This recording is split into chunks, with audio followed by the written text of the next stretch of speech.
Madalas, pambuhusga pa ang naririnig ko sa mga taong inaasahan mo na dapat ay kasama mo. Maging ikaw ay nagsawa na lang din sa paulit-ulit na proseso. Hanggang sa napagod ka ng baunan sila ng kwento. Makikinig sila ngayon at tutuksuin ka kinabukasan. Hindi kasi nila nararamdaman. Kumpara sa'yo, sa tuwing binabagyo ang kanilang isipan, mayroon agad silang malalapitan.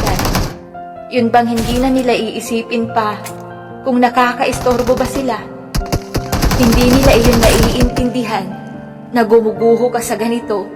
Para bang nakikinig lang sila para mas durugin ka. Ngunit hindi nila alam na noon pa man ay durug na durug ka na.